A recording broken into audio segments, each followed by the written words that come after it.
25 दिसंबर 1945 रात 2:30 बजे West Virginia Fairfield में एक छोटे से समुदाय ने एक अनोखा क्रिसमस सुबह का अनुभव किया। 5 छोटे बच्चों की हानि से एक परिवार को अलग कर दिया गया था।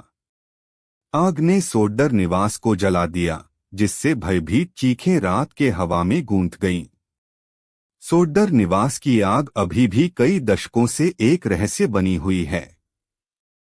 जांचकर्ताओं ने उस भयानक रात के घटनाओं को जोड़ने के लिए संघर्ष किया है। बच्चों के बारे में वास्तव में क्या हुआ और जिम्मेदार कौन था, इसके बारे में अभी भी सवाल हैं।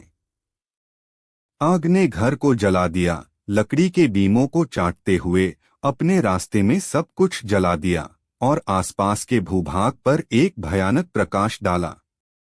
पड़ोसी जलते घर की ओर जलती हुई पानी के बर्तन लेकर चले गए, लेकिन वे आग को शांत नहीं कर सके। धुआं और जली हुई लकड़ी की गंध भारी थी जब लोग अपने घरों से बाहर निकले, जैसे कि वे नहीं जानते थे कि क्या करना है। पैनिक बच्चे रोए जब माता पिता बचाए जा सकने वाली चीजों को बचाने के लिए भागे। आग ने ठंडे सर्दियों की रात को चमकाया, जिससे जमीन के नीचे लंबे छाया पड़े। इस दुर्घटना के केंद्र में सोड्डर बच्चे थे, मॉरिस, मार्था, लुइस, जेनी और बेटी, जिनकी उम्र 16 साल से कम थी और 2 की उम्र 9 साल से कम थी। परिवार का पिता जॉर्ज सोड्डर को कोयला खनन के रूप में एक जीवन बना था और उनका परिवार संगीत और हंसी के प्रति प्रसिद्ध था। परिवार को नहीं पता था कि उनके जीवन जल्द ही एक तेजी से बदलाव का सामना करेंगे। कोई नहीं जानता कि इन 5 बच्चों को उस भयानक क्रिसमस की रात पर क्या हुआ। जांच के बाद जो सामने आया वह केवल सवालों का एक और समूह था। स्थानीय निवासियों ने बड़े विस्फोटों की सुनी और फिर किसी की मदद के लिए चिल्लाने की आवाज सुनी। कई गवाहों ने बताया कि वे ज्वलनशील पदार्थों को खुले दरवाजों से जलते हुए देख रहे थे, जिसके बाद पूरा कमरा जल गया। अन्य ने बताया कि जॉर्ज सोड्डर किसी को मदद के लिए चिल्लाते हुए सुना गया। पड़ोसी जलते घर की ओर दौड़े, लेकिन आग के तेज तापमान से मिलकर उन्हें आग के पास जाने से रोक दिया। कुछ ने जलते घर की दीवारों पर किसी के पैरों की धड़कन की सुनी। केंद्रीय पात्र इस मामले में जॉर्ज सोड्डर, एक 45 वर्षीय पिता, जिन्होंने अपनी पत्नी जेनी और 10 बच्चों के साथ फेयरफील्ड, वेस्ट वर्जीनिया में रहते थे। वे 400 ब्लॉक पर पाइन स्ट्रीट पर एक छोटे से घर में रहते थे, एक साधारण घर जो अमेरिकी ट्रू क्राइम इतिहास में एक सबसे अजीब मिस्ट्री के स्थल बन जाएगा।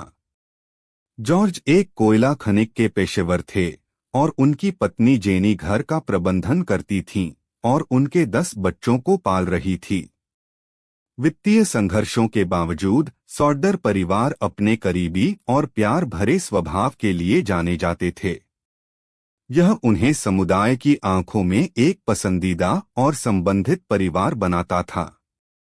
जॉर्ज सोड्डर एक कोयला खनिक के रूप में मुश्किल काम के लिए अनजान नहीं थे, लेकिन वह कामगारों के अधिकारों और एंटी फैशिस्ट भावनाओं के लिए एक आवाज के रूप में भी जाने जाते थे। उनकी इतालवी विरासत ने उन्हें उनके मूल देश इटली में फैशवादी सरकार के खिलाफ आलोचनात्मक बना दिया। उनकी बोलती की प्रकृति के साथ जॉर्ज ने अपने विचारों को आवाज देने में कोई समस्या नहीं थी, अक्सर अपने कर्मचारियों और स्थानीय अधिकारियों के साथ मतभेद पैदा करते हुए। इसके बावजूद जॉर्ज एक समर्पित पिता और पति थे, जिन्होंने अपने बच्चों पर दुलार किया और अपने परिवार की गर्व से मालिक थे। सतह पर सोड्डर परिवार एक आम अमेरिकी परिवार की तरह दिखता था, जिसमें अच्छे पुराने मूल्य थे। सोड्डर परिवार की गर्म और प्यार भरी प्रकृति ने उन्हें अपने पड़ोसियों और स्थानीय समुदाय से पसंद किया।